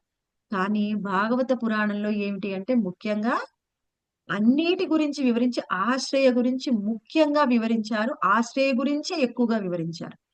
మీరు ఏ స్కందం చూసినా శ్రీమద్ భాగవతంలో ప్రతి స్కందంలో కూడా శ్రీకృష్ణ భగవానుడి గురించి మనకి ఖచ్చితంగా వివరణ అనేది ఉంటుంది. అయితే ఇప్పుడు మనం చూస్తే శ్రీల ప్రభుపాదుల వారు పోయింది మాతాజీ, వాయిస్ రావు. వస్తుందండి. హరే కృష్ణ. వాయిస్ రావు. వస్తుంది మాతాజీ, వస్తుంది. వస్తుంది మాతాజీ. ఓకే, మీరు ఒకసారి చూసుకోండి మాతాజీ. అయితే ఇప్పుడు మనము ఈ మొత్తము ఏ విధంగా అంటే, ఈ మొత్తం శ్రీమద్ భాగవతంలోని ఈ 10 అంశాలని కూడా ఎక్కడ వివరించాను అనేది స్వయంగా శ్రీల ప్రభుపాదుల వారు మనకి వివరించారు. ఈ 10 మొత్తం భాగవతంలో ఎన్ని స్కందాలు ఉన్నాయి? ఒక్కొక్క స్కందంలో ఒక్కొక్క అంశాన్ని గురించి మనకి ప్రముఖంగా వివరించారు. ఇప్పుడు మీరు మొదటి స్కందం చూసినా రెండవ స్కందంలో చూసినా 10 అంశాలు కూడా ఉండవచ్చు. కానీ ఒక్కొక్క దాంట్లో ఒకటి ప్రామినెంట్ గా అంటే ఎక్కువ ప్రధానంగా వివరించబడి ఉంది. దాని గురించి శ్రీల ప్రభుపాదుల వారు ఆయన జలదూత షిప్ లో వెళ్తూ ఉన్నప్పుడు భాగవతంలో ఎక్కడ దేని గురించి వివరించాలనుకుంటున్నారు. అప్పటి వరకు ఆయన ఒకటే స్కందాన్ని రచించారు. ఒక్క స్కందానికి ఆయన భాష్యాన్ని రాశారు. కానీ మిగిలిన ఏ స్కందంలో ఏమొస్తుంది దానికి పేరు కూడా ఆయన రాసుకున్నారనమాట డైరీలో. అల్లి ఏం చెప్పారంటే మొదటి 2 స్కందాల్లో సృష్టి గురించి, పరమ సత్యం గురించి చెప్తారు. మొత్తం ఇంట్రడక్షన్ అన్నమాట మొదటి 2 స్కందాలు. ఆ తర్వాత 3వ స్కందంలో సర్గ గురించి, 4వ స్కందంలో విసర్గ గురించి, 5వ స్కందంలో స్థానం గురించి. స్థానం అంటే మొత్తం అన్ని ఆ ప్లానెటరీ సిస్టమ్ మొత్తం గురించి వివరించారటనమాట. అది స్థానము. సర్గ అంటే ముందు మూలకాల సృష్టి. విసర్గ అంటే ఆ మూలకాలతోని జీవుల సృష్టి. విసర్గ అది బ్రహ్మదేవుడు చేశాడు. స్థానం మొత్తం ప్లానెటరీ సిస్టమ్ గురించి. పోషణ, ఈ పోషణ అంటే ఈ మొత్తము ఆ సర్గ విసర్గలో ఉన్నటువంటి అన్ని జీవుల్ని కూడా భగవంతుడు ఎలా పోషిస్తున్నాడు, ఎలా వాళ్ళ యొక్క బాగోగులు చూసుకుంటున్నాడు. ఆ తర్వాత ఊతి, ఊతి అంటే కర్మ, కర్మానుసారం ప్రతి ఒక్క జీవుడి యొక్క డెస్టినేషన్ ఎలా ఉంటుంది అది మనకు వివరించారు. ఆ తర్వాత మన్వంతర అంటే మనువుల గురించి మనకు వివరించారు 8వ స్కందంలో. 9వ స్కందము మనకి 9వ స్కందంలో ఈశానుకథ అంటే భగవంతుడి యొక్క కథలు. 10వది మనకు ఆశ్రయ. ఆశ్రయ ఎవరు? స్వయంగా శ్రీకృష్ణ భగవానుడు. 10వ స్కందం మొత్తం కూడా శ్రీకృష్ణ భగవానుడి గురించే మనము డీటెయిల్డ్ గా తెలుసుకున్నాం. ఆ తర్వాత 11లో ముక్తి గురించి వివరించారు. మొత్తం 11వ స్కందం ఏ విధంగా ప్రతి జీవుడు ముక్తిని పొందుతాడు, వాళ్ళ యొక్క స్థానం ఏమిటి అనేది వివరించారు. అందుకే ఈ 11వ స్కందంలోనే మనకు వస్తుంది. ఈ 11, 12లోనే మనకి ఇది వస్తుంది మాతాజీ, ఉద్ధవ గీత వస్తుంది. అందుకే ఉద్ధవ గీత ఇంకా చాలా డెప్త్ ఉంటుంది, భగవద్గీత కంటే డెప్త్ ఉంటుంది అనమాట. తర్వాత నిరోధ. నిరోధ అంటే మనకి లయం, ఏ విధంగా లయం పొందుతుంది ఈ మొత్తం విశ్వాలు. లయం పొందిన తర్వాత ఆ మొత్తం భౌతిక విశ్వాలైనా సరే జీవాత్మలైనా ఎవరిని ఆశ్రయిస్తాయి, ఎక్కడ ఉంటాయి అనేది మొత్తం మనకి ఈ నిరోధలో మనకి 12వ స్కందంలో మనకి వివరించారు. ఈ మొత్తము కూడా ఈ అన్నిటినీ కూడా ఇదే విధమైన మనకి కామెంటరీ మనకి శ్రీల ప్రభుపాదుల వారు కానీ విశ్వనాథ్ చక్రవర్తి ఠాకూర్లు కానీ మనకి వివరించారు.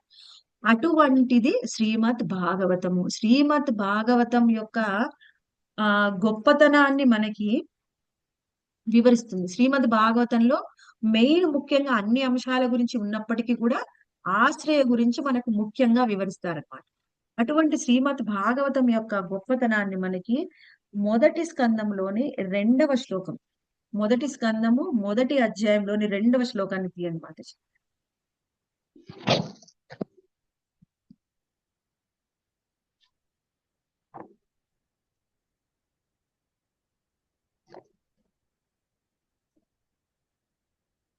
రెండవ శ్లోకంలో ముఖ్యంగా మనకి శ్రీమద్ భాగవతం యొక్క గొప్పతనాన్ని మనకి వివరిస్తూ ఉంది.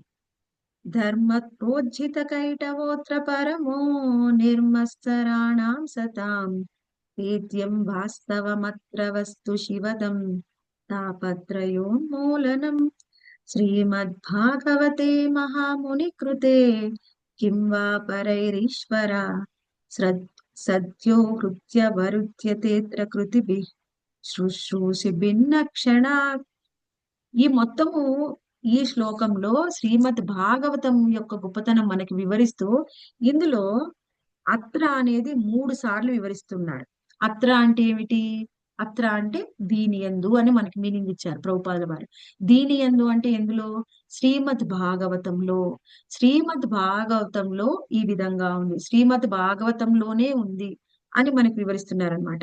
ఏం చెప్పారు ఈ శ్లోకంలో మనం ఒకసారి చూడడానికి ప్రయత్నం చేద్దాం. ఇందులో ఏమన్నారంటే సద్యో హృద్య వరుధ్యతేత్ర కృతిభి శుశ్రూషి భిన్న క్షణ. ఇది చాలా ముఖ్యమైనది అనమాట.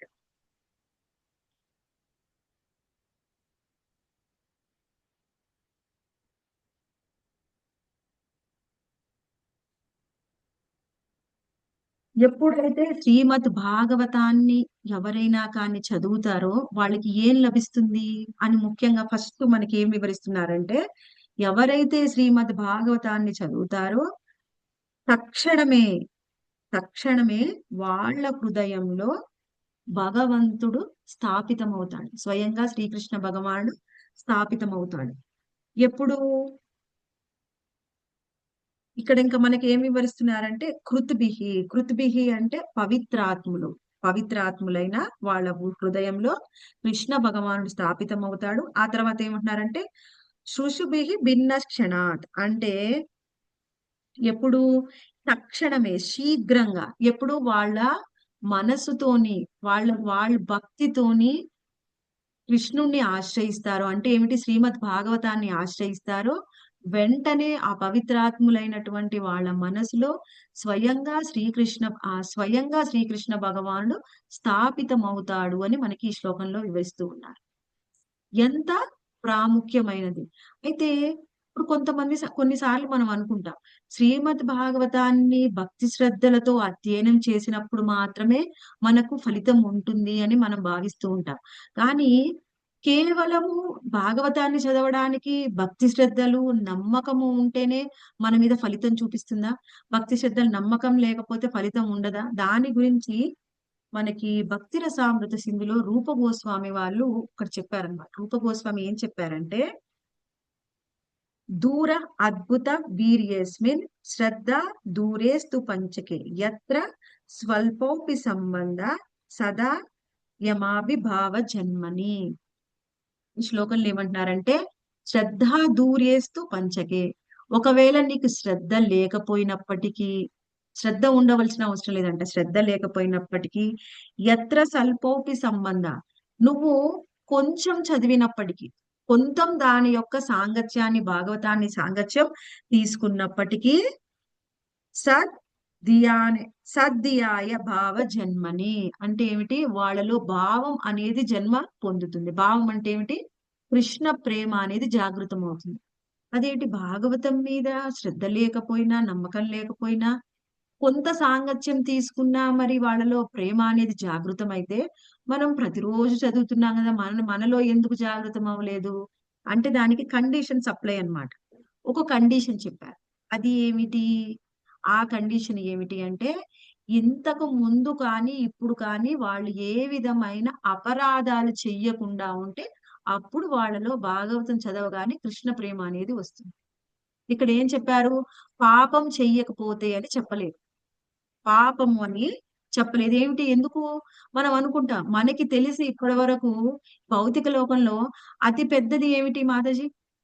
కృష్ణ భక్తిలోకి రాకముందు మనం దేనికి భయపడే వాళ్ళం ఎక్కువగా? మృత్యువుకి మాతాజీ. మృత్యువు. ఇంకా అనారోగ్యాలు, హెల్త్. ఓకే. ఎక్కువగా మాతాజీ ఏదైనా మనం చేస్తున్నాం అనుకోండి, ఈ తప్పు చేస్తే నీకు పాపం వస్తుంది అంటే వెంటనే ఆపేస్తాం. అంటే ఏమిటి? మనకు తెలిసి పాపం అంటే ఏమిటి? ఏదైనా తప్పు చేస్తే పాపం వస్తుంది అంటే ఎక్కువ భయపడతాం. కానీ ఇక్కడ ఏం చెప్తున్నారు? శ్రీమద్ భాగవతము నీకు నమ్మకం లేకపోయినా నువ్వు కాసేపు సాంగత్యం తీసుకున్న కృష్ణ ప్రేమ వస్తుంది. నువ్వు పాపం చెయ్యకపోతే వస్తుంది అని చెప్పడంలా, నువ్వు అపరాధాలు చెయ్యకపోతే వస్తుందంట. అపరాధాలు ఎవరు చేస్తారో వాళ్ళకి కృష్ణ ప్రేమ లభించడం అతి దుర్లభం. చేసిన అపరాధం నుంచి బయటపడితేనే అది సాధ్యం. ఎందుకు మనం ఎంతో సాధన చేస్తూ ఉన్నా మనకి ఎందుకు రావడం లేదు ఇటువంటి భావము, ఆ ప్రేమ భావము? అంటే అపరాధాలు, అన్ని అపరాధాలు మనం ఆల్రెడీ చేసి ఉన్నాం, అందుకనే మన మనసులో అది కలగడం లేదు. మొన్న నేను ఒక క్లాస్ లో విన్నాను మాతాజీ, బాలి అనే కంట్రీలో అంట, ఆ దేశానికి ఒక మహారాజు వెళ్ళారంట. వెళ్ళినప్పుడు అక్కడ ఉన్న వాళ్ళ బాలిలో ఉన్నటువంటి ప్రజలందరూ కూడా వాళ్ళ మనసు చాలా స్వచ్ఛమైంది. వాళ్ళ వచ్చే మొత్తం సంపాదనలో 50-70% వాళ్ళు ఆధ్యాత్మికమైన కర్మలకి, ఈ పూజ ఆరాధనలకే ఉపయోగిస్తారంట. అటువంటి ఆ బాలిలో ఉన్న ఒక బాలి వాసి మహారాజ్ దగ్గరికి వచ్చాడు. ఆయనకు అంతకు ముందు భగవద్గీత, కృష్ణ అంటే ఏమిటో తెలియదు. ఎప్పుడైతే మహారాజు ముఖత ఏదో చూశాడంట, చూస్తే ఇదేమిటి అంటే భగవద్గీత, ఆయన కృష్ణ అని చెప్పగానే ఆ మాట వినగానే ఆయనకంట కళ్ళలోంచి నీళ్ళు వస్తున్నాయంట, ఆయనలో భావం వచ్చేసింది. అదేమిటి, ఎందుకు అలా జరుగుతుంది? మరి కృష్ణ భగవద్గీత అని మనం ప్రతిరోజు వింటున్నాం, మనకేం భావం లేదు. మరి ఆయనకి ఎందుకు భావం వచ్చిందంటే వాళ్ళ మనసు కల్మషరహితంగా ఉంది, వాళ్ళు ఏ విధమైన అపరాధాలు చేసి ఉండలేదు. అందుకని కృష్ణుడి పేరు విన్నా, భగవద్గీత పేరు విన్నా కానీ వాళ్ళలో భావం అనేది వస్తుంది. మనలో ఎందుకు రావట్లేదు అంటే మనం అపరాధాలు చేస్తున్నాం.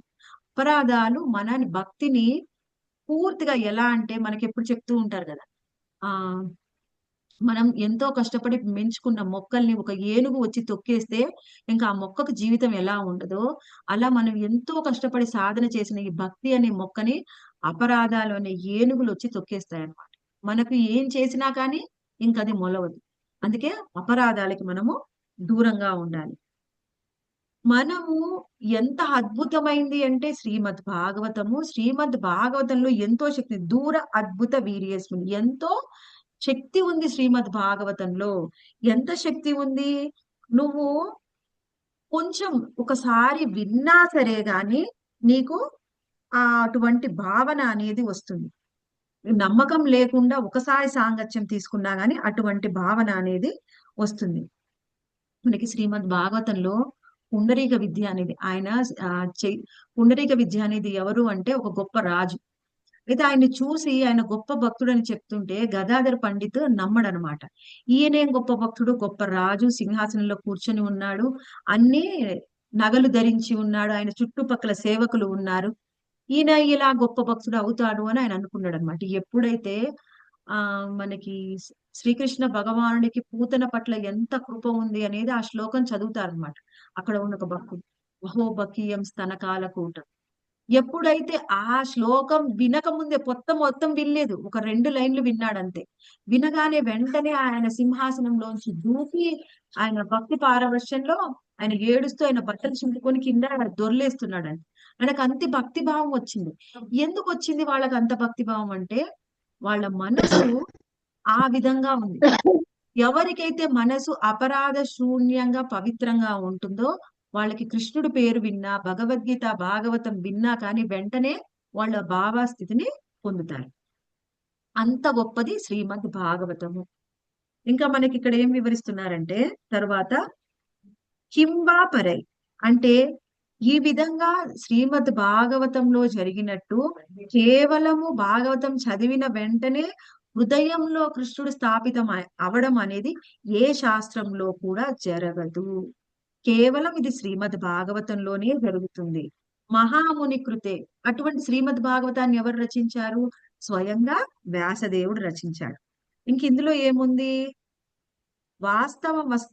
వాస్తవమస్తు వేద్యం. ఇందులో ఏముందంట?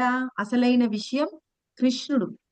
మనకి మెయిన్ ఆశ్రయ ఎవరు? భాగవతం మొత్తం కూడా కృష్ణుడు. నిర్మత్సరాణం సతాం. ఎప్పుడైతే ఈ భాగవతాన్ని ఎలా చదవాలంట? అన్ని భౌతిక లక్ష్యాలకి దూరంగా. అంటే ఏమిటి? ఈ భాగవతాన్ని నేను చదువుతాను అది పొందడానికి ఇది పొందడానికి, భాగవతం చదవడం వల్ల నాకు ఈ విధమైన లాభం ఆ విధమైన లాభం వస్తుందని ఎవరైతే చదువుతారో వాళ్ళకి ఇటువంటి భావాలు కలగవు.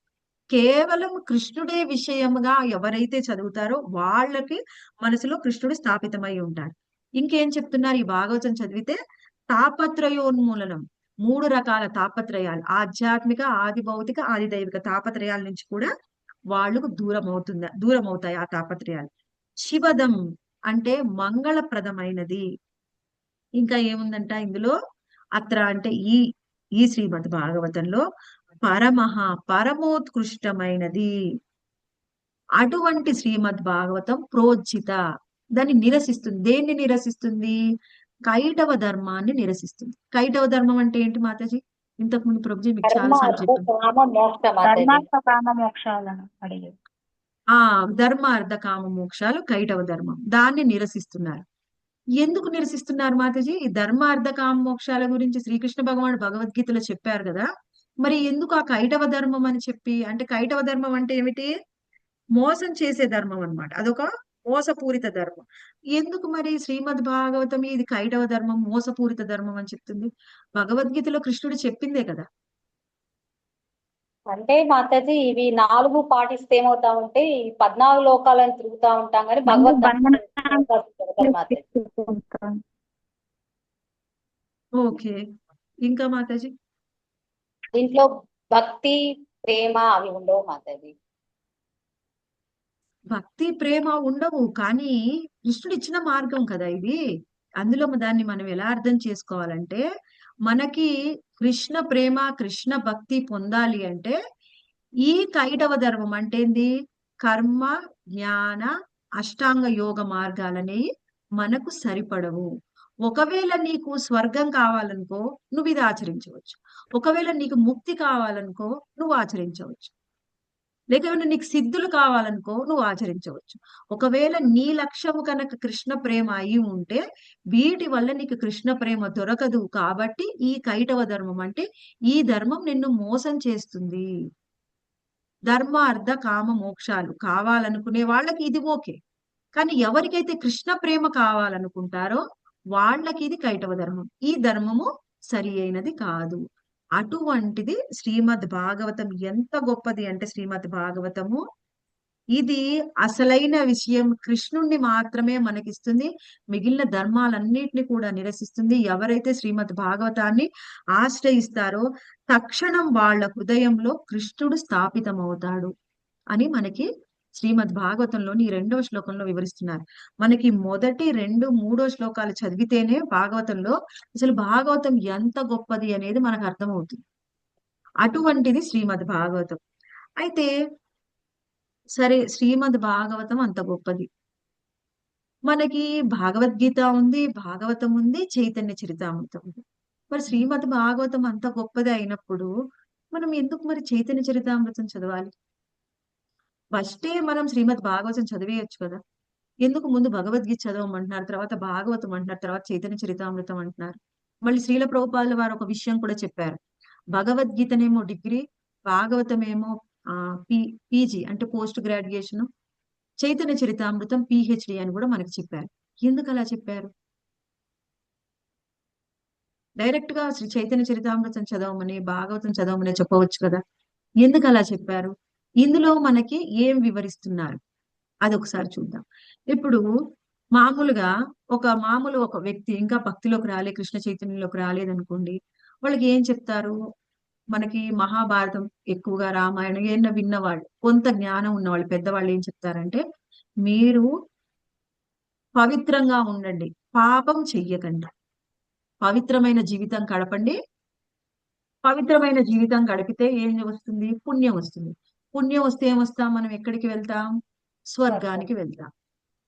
ఏం చెయ్యొద్దు అని చెప్తారు? పాపం చేయొద్దు అని చెప్తారు. పాపం చెయ్యొద్దు అని చెప్తారు. ఈ విషయం మనకు జనరల్ గా ఏ పురాణాలు విన్నా కానీ ఈ విషయం మనకి అర్థమవుతుంది. ముఖ్యంగా ఈ విషయాన్ని మనకి మహాభారతం చూస్తే మనకు అర్థమవుతుంది. సరే, అయితే భగవద్గీతలో ఏం చెప్పారు మనకి? భగవద్గీతలో మనకి ఉన్నతంగా చెప్పింది ఏమిటి అంటే, భగవద్గీతలో మనకి ఉన్నతంగా మనకి వివరించింది ఉన్నతమైన లక్ష్యం. భగవద్గీత చదవగానే ఈ రోజు పొద్దున్నే మనం తెలుసుకున్నాం, అది శుద్ధ భక్తి. మనకి ఎందులో వివరించారు? సర్వధర్మాన్ పరిత్యజ్య మామేకం శరణం వ్రజ. అది శుద్ధ భక్తి గురించి మనకు చెప్తుంది. అయితే సరే, ఇది శుద్ధ భక్తి గురించి మనకు భాగవతంలో సర్వధర్మాన్ పరిత్యజ్య చెప్పారు. మరి ఇంకా ఓకే, ఇంతకంటే నెక్స్ట్ లెవెల్ ఏమిటి? ఇది ఉన్నతమైనది. తర్వాత లెవెల్ ఏమిటి? మనకి ఇంకొక 2వ లెవెల్లో ఏం చెప్పారు? ఇది ఉన్నతమైంది, ఇంకొకటి సాధారణమైంది. ఆ సాధారణమైంది ఏమిటి భగవద్గీతలో మనకి చెప్పింది అంటే, ప్రధానీభూత భక్తి. అదే మనం యత్కరోషి యదశ్నాసి యజ్జుహోసి దదాసి, అంటే నువ్వు ఏ కర్మ కానీ ధర్మం కానీ యజ్ఞం కానీ ఏదైనా చెయ్యి, అది నాకు అర్పించు. అంటే ఏమిటి? ప్రధానీభూత భక్తి. నువ్వు చేసే ప్రతిది కూడా నాకు అర్పించు అని చెప్తున్నారు. మరి భాగవతం దేన్ని నిరసిస్తుంది? ఇందాక చెప్పుకున్నాం, మనకు మహాభారతం దేన్ని నిరసిస్తుంది? పాప జీవితాన్ని గడపవద్దు, ఎవరు పాపం చేయవద్దు అని చెప్తుంది. మరి భగవద్గీత మనకి ఏం చెప్తుంది? ఏం చెయ్యవద్దు అని చెప్తుంది. భగవద్గీత ఇన్ని రోజుల నుంచి వింటున్నారు కదా మాతాజీ, భగవద్గీతలో మనకి ఏం చెయ్యొద్దు అని కంక్లూజన్ గా చెప్తున్నారు. ఇంద్రియ తృప్తి చేయొద్దు, అన్ని పరమాత్మ సంబంధించిన ఆయనకి వచ్చిన కర్మలే చేయమని చెప్పారు. భగవంతుడి ప్రీత్యర్థమే చేయమని చెప్పారు. వికర్మ ఓకే, ఇవన్నీ కూడా చేయవద్దు. ముఖ్యంగా మనకు భగవద్గీత ఏం చెప్తుంది అంటే దేవీ దేవతల ఆరాధన చేయవద్దు. చేస్తే మనది వ్యవసాయాత్మిక బుద్ధి కాదు. వ్యవసాయాత్మిక బుద్ధి కాదు మనది. ఎప్పుడైతే ఇంకా మనం ఇంకేం చెప్పవచ్చు, భగవద్గీత 3 చెప్పింది. ఒకటి శుద్ధ భక్తిని చెయ్యమని చెప్పింది. ఆ తర్వాత అంతకంటే మనకి సాధారణంగా ఏం చెప్పింది, ఇది ఉన్నతమైంది, సాధారణమైంది, చెయ్యకూడనివి 3 రకాలు చెప్తున్నారు ఏ శాస్త్రంలో అయినా. ఉన్నతమైంది శుద్ధ భక్తి, సాధారణమైనది మనకి ప్రధానీభూత భక్తి, అంటే భక్తి ప్రధానంగా ఉంటుంది, కర్మ జ్ఞానం కూడా చేస్తూ ఉంటాం. చెయ్యకూడనిది ఏమిటి, భగవద్గీతలో మనకి చెప్పింది దేవీ దేవతల ఆరాధన. దేవీ దేవతల్ని ఒకవేళ కృష్ణ భక్తులుగా అయితే మనం ఆరాధించవచ్చు, కానీ వాళ్ళని ఆరాధించడం డైరెక్ట్ గా, దానివల్ల నీకు వచ్చే ఉపయోగం లేదు. నీకు సమయం వృధా అవుతుంది. దానివల్ల నీ అల్టిమేట్ గోల్, నువ్వు లక్ష్యాన్ని పొందలేవు. ఒకవేళ ఏ దేవీ దేవతనైనా కృష్ణుడి యొక్క భక్తులుగా కావాలంటే ఆరాధన చేసుకోవచ్చు. తర్వాత మనకి శ్రీమద్ భాగవతంలో మనకు ఉన్నతంగా ఏం చెప్తున్నారు అంటే, ఉన్నతంగా 10వ స్కందం మొత్తం కూడా శ్రీమద్ భాగవతంలో మనకి ఏం చెప్పారంటే వ్రజభక్తి. వ్రజభక్తిలో ఏమిటి, ఎవరు కూడా కృష్ణుణ్ణి భగవంతుడు అనే భావంతోని వాళ్ళు ఆరాధన చేయలేదు. కృష్ణుణ్ణి భగవంతుడు అనే ఆ భావంతో ఆరాధన, వాళ్ళని కృష్ణుణ్ణి కృష్ణుడిగా చూశారు. శ్రీమద్ భాగవతం మనకు వ్రజభక్తిని చెప్తుంది. సాధారణమైన రికమెండేషన్ ఏం చేస్తుంది భగవద్గీత, సాధారణంగా మనకి ఏం చెప్తుంది భాగవతము అంటే శుద్ధ భక్తిని గురించి చెప్తుంది. శుద్ధ భక్తి, సవై పుంస పరోధర్మో యతో భక్తి అదోక్షని, శుద్ధ భక్తి గురించి చెప్తుంది. ఏం నిరసిస్తుంది భాగవతం అంటే ప్రధానీభూత భక్తి. అంటే ఏమిటి, కర్మ జ్ఞాన అష్టాంగ యోగాలు కూడా చేస్తున్నాను, భక్తిని కూడా చేస్తాను, లేకపోతే భక్తిని కూడా చేస్తున్నాను, వాటిని కూడా కొంత ఆసరాగా తీసుకుంటాను. అంటే నేను కృష్ణ కాన్షియస్ లో ఉన్నాను, కానీ ఏదైనా కొన్ని పూజలు విధి విధానాలు, కర్మకాండ విధి విధానాలు అంటే అవి కూడా చేస్తాను.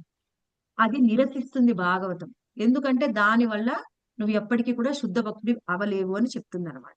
అదేమిటి, అకామ సర్వకామోవ మోక్షకామ ఉదారది. అంటే ఏమిటి, నీకు ఏమైనా, నీకు ఏ కోరిక లేకపోయినా, లేకపోతే నీకు ఏదైనా కోరిక ఉన్నా, ఏదైనా సరే కృష్ణుణ్ణే ఆరాధించు. అది నిరసిస్తుంది శ్రీమద్ భాగవతం. అది సరి అయిన భక్తి కాదు అని చెప్తుంది అనమాట. అర్థమైందా మాతాజీ? భగవద్గీత ఓకే. శుద్ధ భక్తిని చెప్తుంది, భాగవతం కూడా శుద్ధ భక్తిని చెప్తుంది మాతాజీ. భాగవతము వ్రజభక్తిని చెప్తుంది. అది ముఖ్యమైనది వ్రజభక్తి, సాధారణమైనది శుద్ధ భక్తి, అసలు నిరసిస్తుంది చెయ్యొద్దు అని చెప్తుంది ప్రధానీభూత భక్తి. ఓకే మాతాజీ. అసలేం కోరికలు కోరకూడదు మాతాజీ. మళ్ళీ చెప్పండి మాతాజీ. భాగవతం ఏం చెప్తుంది అంటే వ్రజభక్తి చెప్తుంది మాతాజీ. ఇప్పుడు మీరు 10వ స్కందంలో ఇన్ని రోజులు, మీరు ఎప్పటి నుంచి దాదాపుగా 7-8 నెలల నుంచి మీరు 10వ స్కందం వింటున్నారు కదా. ఆ 10వ వింటున్నా స్కందంలో మొత్తం కూడా మనకి ఏం చెప్తున్నారు, వ్రజభక్తి, వ్రజవాసులు కృష్ణుణ్ణి ఏ విధంగా ఆరాధిస్తున్నారు, వాళ్ళు ఎలా ఆరాధిస్తున్నారు, కృష్ణుణ్ణి కృష్ణుడిగా ఆరాధిస్తున్నారు. వాళ్ళు భగవంతుడు అని, ఆయన్ని పూజిస్తే ఆరాధిస్తే మాకేదో వస్తుందని కానీ ఏ విధమైన కోరికలు లేకుండా కృష్ణుణ్ణి కృష్ణుడిగా ప్రేమిస్తున్నారు. అది వ్రజభక్తి. ఆ హైట్కి పర్ఫెక్ట్ అదేనా మాతాజీ? అన్యాభిలాషిత శూన్యం. అన్యాభిలాషిత ఇంకా ఉన్నతమైంది మాతాజీ, అది శుద్ధ భక్తి. అన్యాభిలాషిత శూన్యం అది శుద్ధ భక్తి. అది కూడా కాదు. వ్రజభక్తి అంటే కృష్ణుణ్ణి నేను ప్రేమిస్తున్నాను. ఎందుకు ప్రేమిస్తున్నాను అంటే ఆయన కృష్ణుడు, అంతే, నాకు ఇష్టం, నేను ప్రేమిస్తున్నాను. ఆయన భగవంతుడు, ఆయనకి ఎన్నో శక్తులు ఉన్నాయి, ఈ మొత్తం సృష్టి స్థితిలో ఆయనకే కారణము, అందుకని నేను ప్రేమిస్తున్నాను. అలా మనం ప్రేమిస్తాం. అదేమిటి, కృష్ణుడి యొక్క గొప్పతనం తెలుసుకొని కృష్ణుడిని ప్రేమిస్తాం. అది మనది ఏమిటి, సర్వధర్మాన్ పరిత్యజ్య మామేకం శరణం వ్రజ. అది శుద్ధ భక్తి. కృష్ణుణ్ణి కృష్ణుడు కాబట్టి ప్రేమించట్లే, ఆయన దేవాది దేవుడు కాబట్టి మనం ప్రేమిస్తున్నాం. అది శుద్ధ భక్తి. కానీ వ్రజవాసులు అలా కాదు, ఆయన దేవాది దేవుడా, మా పక్కింట్లో ఉండే పిల్లవాడా, వాళ్ళకి ఏం సంబంధం లేదు, కృష్ణుణ్ణి మేము ప్రేమిస్తాం అంతే. అది వ్రజభక్తి. కేవల భక్తి. కేవల భక్తి అంటే శుద్ధ భక్తి కూడా చెప్పవచ్చు మాతాజీ. ఇది ఇంకా ఉన్నతమైనది, వ్రజభక్తి ఇంకా ఉన్నతమైనది. వ్రజభక్తి ఏమి కూడా ఆశించదు.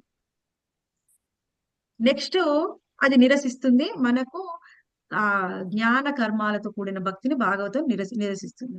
తర్వాత చైతన్య చరితామృతం మనకి చెప్తుంది కేవలం మాధుర్య భక్తి గురించి చెప్తుంది. చైతన్య మహాప్రభు శ్రీమతి రాధారాణి యొక్క భావంతోని వచ్చారు. శ్రీమతి రాధారాణి యొక్క భావంతోని ఆయన వచ్చారు. శ్రీమతి రాధారాణి యొక్క భావం ఏమిటి? మాధుర్య భావం.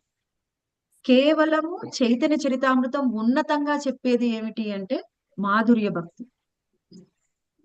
సాధారణంగా చెప్పేది వ్రజభక్తి గురించి చెప్తుంది. చైతన్య చరితామృతం అసలు శుద్ధ భక్తి గురించి కూడా చెప్పడం లేదు. ఈ విధంగా మనకి ఒక్కొక్క గ్రంథాన్ని ఒక్కొక్క విధంగా చెప్పాలి. అయితే ప్రభుపాదుల వారు ఏం చెప్తారంటే ముందుగా భగవద్గీత చదవండి, తర్వాత భాగవతం చదవండి, తర్వాత చైతన్య చరితామృతం చదవండి అని చెప్తారు. అయితే భక్తి వినోద ఠాకూర్లు ఏం చెప్పారంటే, నేను ఇది విని కూడా చాలా కాలమైంది మాట. భక్తి వినోద ఠాకూర్లు ఏం చెప్పారంటే చైతన్య చరితామృతం 100 సార్లు చదవండి, తరువాత భాగవతం చదవండి, తరువాత భగవద్గీత చదవండి. అదేమిటి? ఎందుకు అలా అంటే అసలు భాగవతం నువ్వు చైతన్య చరితామృతం చదివితే భాగవతంలో ఎన్నో భక్తుల కథలు ఉన్నాయి. ఏ భక్తుడు ఎలాంటి భక్తుడు, ఆయన నుంచి ఏం నేర్చుకోవాలి ఏం నేర్చుకోకూడదు నీకు తెలుస్తుంది. భాగవతం చదివితే భగవద్గీతలో కర్మ జ్ఞాన అష్టాంగ యోగాల గురించి కూడా చెప్పారు. అవన్నీ ఎలాంటివి, మనకి ఇవన్నీ అవసరం ఉన్నాయా లేదా తెలుసుకొని ఏది అవసరం అదే తీసుకుంటాం. కానీ ప్రభుపాదుల వారు ఏం చెప్పారంటే భగవద్గీత చదవండి, భాగవతం చదవండి, చైతన్య చరితామృతం చదవండి అని చెప్తున్నారు. ఎందుకంటే యాజ్ ఇట్ ఈజ్ గా ఉన్నది ఉన్నట్టుగా మనకి ప్రభుపాదుల వారు ఇవ్వలేదు. ఏ శ్లోకం ఇచ్చినా దాన్ని ఎలా అర్థం చేసుకోవాలి భాష్యంలో మనకు వివరించారు. అందుకని మనం ముందుగా భగవద్గీత చదవచ్చు. ప్రభుపాదుల వారి పుస్తకాలు అయితే ఫస్ట్ భగవద్గీత చదవాలి. అదే వేరే ఆచార్యుల పుస్తకాలు అయితే ఫస్ట్ చైతన్య చరితామృతం చదవాలండి.